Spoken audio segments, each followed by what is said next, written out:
नमस्कार दोस्तों, स्वागत है एक बार फिर आपके अपने YouTube चैनल जीवा स्टडी पर। मैं वरिष्ठ अध्यापक मुकेश कुमार जांगड़ आपका स्वागत करता हूं। तो अपन जो है कलाम द्वारा जो ऑफलाइन टेस्ट सीरीज है आपकी राजस्थान चतुर्थ श्रेणी कर्मचारी भर्ती की, उसका माइनर टेस्ट 5 देखेंगे।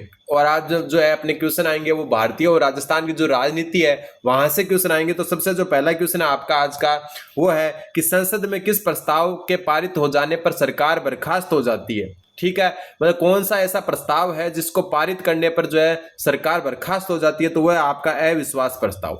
अब देखो, एक विश्वास प्रस्ताव होता है, एक अविश्वास प्रस्ताव होता है। अविश्वास प्रस्ताव जो है विपक्ष द्वारा लाया जाता है। किसके द्वारा? विपक्ष द्वारा। मतलब विपक्ष को अगर ये लगे कि ये सरकार अल्पमत में आ चुकी है तो वो क्या लाता है? आपका अविश्वास प्रस्ताव लाता है। और अगर वो पास हो जाता है तो सरकार क्या हो जाती है? बर्खास्त हो जाती है। विश्वास प्रस्ताव क्या है? विश्वास प्रस्ताव सत्ता पक्ष द्वारा लाया जाता है। किसके द्वारा? सत्ता पक्ष द्वारा लाया जाता है। और अगर ये पास हो जाता है तो सरकार क्या होती है? ये पास हो जाता है तो सरकार बच जाती है। क्यों? क्योंकि ये खुद सत्ता पक्ष लाता है कि मेरे पास उपयुक्त जो है बहुमत है, आप जो है परीक्षण करवा सकते हैं। तो विश्वास प्रस्ताव सत्ता पक्ष द्वारा लाया जाता है और ये पास हो जाता है तो सरकार बच जाती है।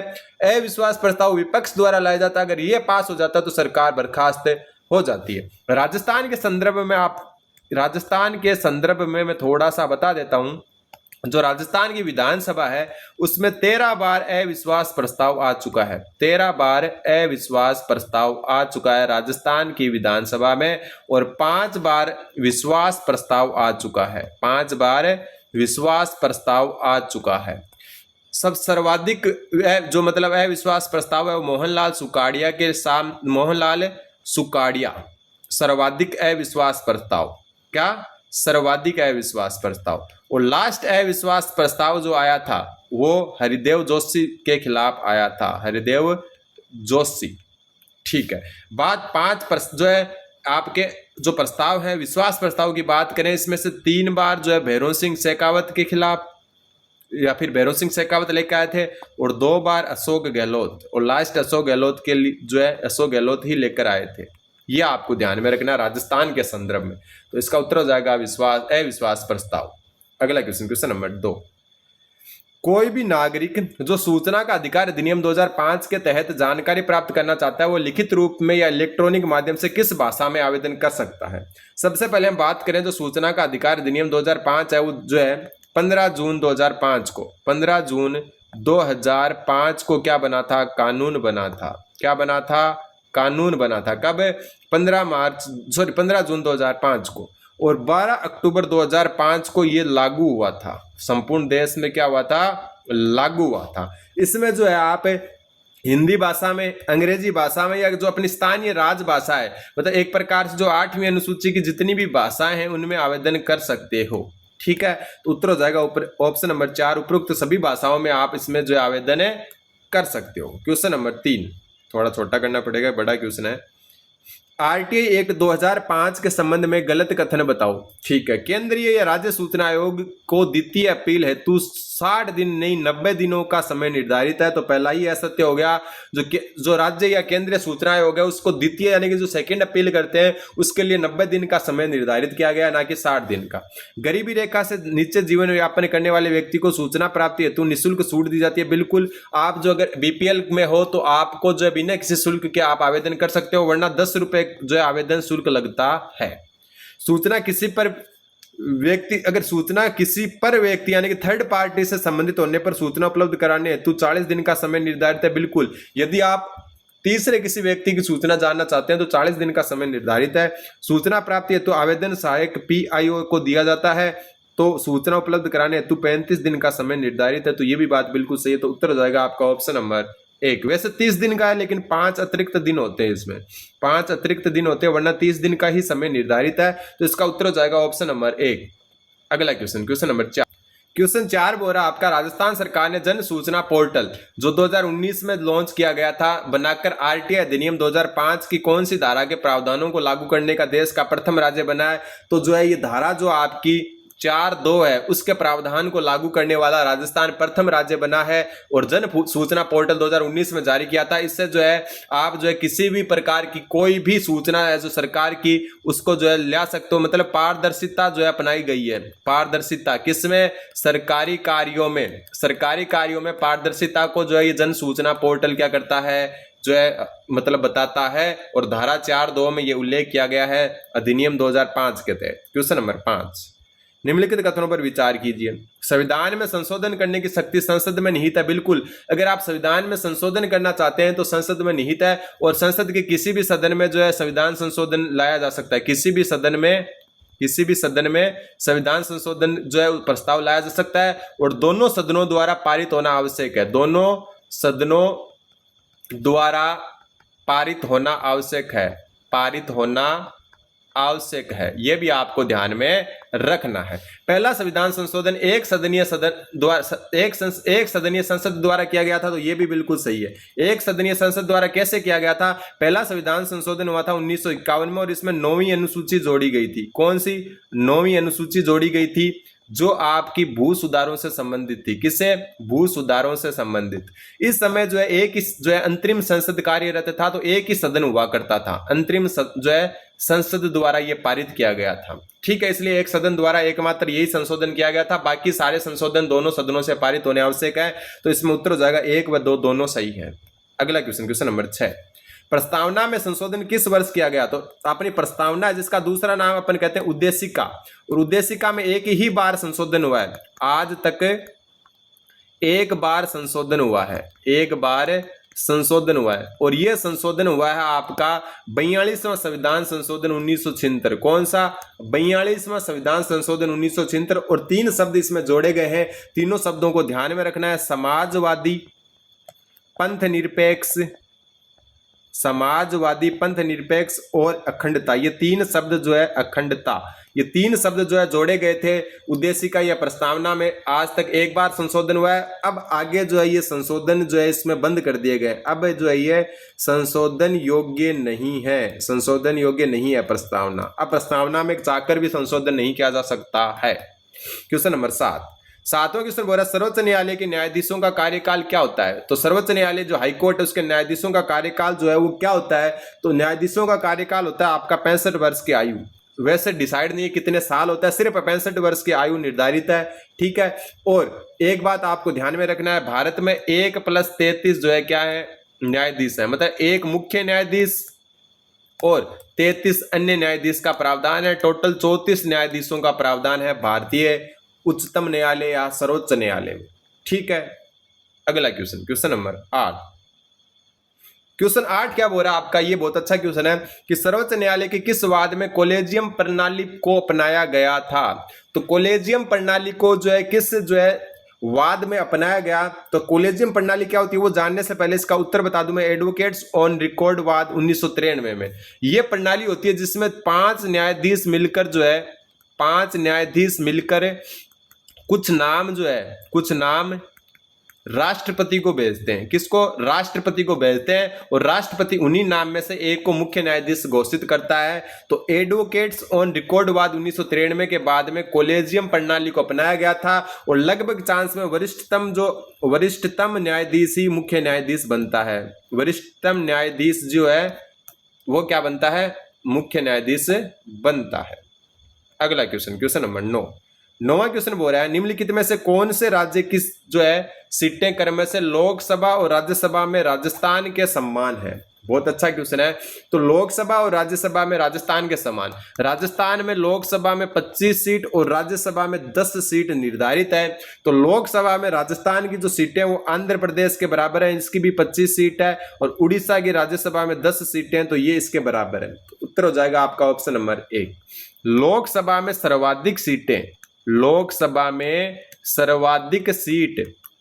किसकी है? आपकी उत्तर प्रदेश की, और ये सीट है आपकी 80। और राज्यसभा में सर्वाधिक सीट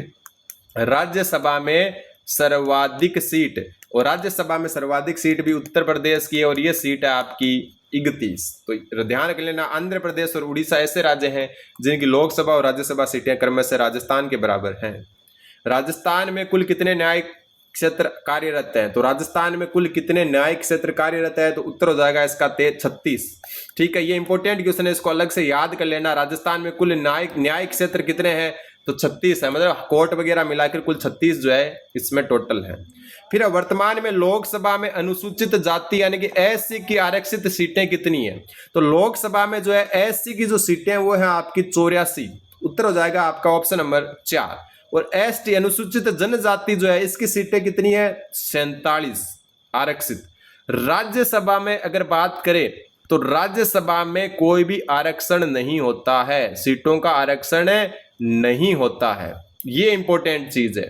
ठीक है, बात करें राजस्थान विधानसभा की, राजस्थान विधानसभा की बात करें तो राजस्थान विधानसभा में एससी के लिए तो आपकी 34 सीटें और एसटी के लिए जो है 25 सीटें आरक्षित है। ठीक है, राज्यसभा में किसी भी प्रकार का आरक्षण नहीं होता है। क्वेश्चन नंबर 12, निम्नलिखित में से वह प्रधानमंत्री जो लोकसभा के नेता रहे, तो लोकसभा के नेता रहने वाली जो है प्रधानमंत्री का नाम है आपका इंदिरा गांधी। इसको डायरेक्ट आप याद कर लेना, इंदिरा गांधी वह प्रधानमंत्री हैं जो लोकसभा की नेता भी रही हैं। क्वेश्चन नंबर 13, अनुच्छेद 75 के तहत राष्ट्रपति प्रधानमंत्री को क्या करता है? तो अनुच्छेद 75 के तहत राष्ट्रपति प्रधानमंत्री को नियुक्त करता है और प्रधानमंत्री हमेशा लोकसभा में बहुमत दल का नेता होता है। तो क्वेश्चन नंबर 14 वही आ गया कि प्रधानमंत्री को सरकार चलाने के लिए सदन का बहुमत प्राप्त होना आवश्यक है। तो लोकसभा का बहुमत प्राप्त होना आवश्यक है, राज्यसभा में बहुमत होना जरूरी नहीं है। तो प्रधानमंत्री को सरकार चलाने के लिए जो है लोकसभा में बहुमत होना आवश्यक है। क्वेश्चन नंबर 15, थोड़ा छोटा करना पड़ेगा 15 नंबर क्वेश्चन को। 15 नंबर क्वेश्चन बोल रहा है आपका कि जो है सत्य कथन का चयन कीजिए। ठीक है, भारत में राष्ट्रपति पद के लिए न्यूनतम आयु 35 वर्ष निर्धारित की गई है। कितनी? 35 वर्ष। सही लिख देता हूं, कितनी? 35 वर्ष। तो ये तो गलत हो गया। ठीक है, फिर चलते हैं अगले क्वेश्चन पर। राष्ट्रपति तीनों सेनाओं का सर्वोच्च सेनापति होता है। बिल्कुल, तीनों सेनाएं थल जल नल, यानी कि वायुसेना, नेवी और जो आपकी भारतीय जो आर्मी है उन सब का सर्वोच्च जो होता है वो सेनापति कौन होता है? राष्ट्रपति। भारत के मुख्य न्यायाधीश को पद की शपथ गलत लिखा हुआ है, शपथ जो है राष्ट्रपति द्वारा दिलाई जाती है। बिल्कुल सही है। भारत का राष्ट्रपति कार्यपालिका का अध्यक्ष होता है। बिल्कुल सही है। अब एक चीज और ध्यान रख लेना, राष्ट्रपति जो है ना, राष्ट्रपति को शपथ कौन दिलाता है? राष्ट्रपति को शपथ दिलाता है आपका जो है आपका सुप्रीम कोर्ट का मुख्य न्यायाधीश या वरिष्ठतम न्यायाधीश, मुख्य न्यायाधीश या वरिष्ठतम न्यायाधीश जो भी उपलब्ध हो। ठीक है, न्यायाधीश है, न्यायाधीश नहीं, न्यायाधीश। ठीक है, अब लेकिन राष्ट्रपति जो है इस्तीफा किसको देता है? राष्ट्रपति इस्तीफा देता है आपका उपराष्ट्रपति को। ये अलग चीज है, ध्यान रख लेना। राष्ट्रपति को शपथ जो है सुप्रीम कोर्ट का मुख्य न्यायाधीश या वरिष्ठतम न्यायाधीश दिलाता है, लेकिन इस्तीफा जो है वो उपराष्ट्रपति को देता है। तो 2, 3, 4 सही है, पहला गलत है। उत्तर हो जाएगा ऑप्शन नंबर 1। अगला क्वेश्चन, क्वेश्चन नंबर 16, राष्ट्रपति के निर्वाचन से संबंधित विवाद का निर्णय कौन करता है? तो संसद करता है। ठीक है, ये आप संसद नहीं करता, गलती से मैंने बता दिया। कौन करता है? सर्वोच्च न्यायालय करता है। ठीक है, एक बात ध्यान रख लेना, अगर मान लो कि कोई भी राष्ट्रपति है उसको जो है मान लो किसी विवाद के कारण हटा दिया जाता है, या फिर हम कह सकते हैं जो उसका निर्वाचन अवैध घोषित कर दिया जाता है, निर्वाचन अवैध घोषित हो जाए, अवैध घोषित हो जाए, तो उसके द्वारा किए गए कार्य वैध होते हैं। ध्यान रख लेना, कार्य वैध ही माने जाते हैं।